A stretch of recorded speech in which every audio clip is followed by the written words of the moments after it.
458 feet in centimeters. First of all, we need to know the value of 1 foot in centimeters. It's always 1 foot equals 30.48 centimeters.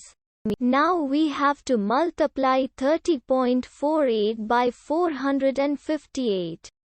Therefore, 458 feet times 30.48 centimeters equals 13,959.84 centimeters.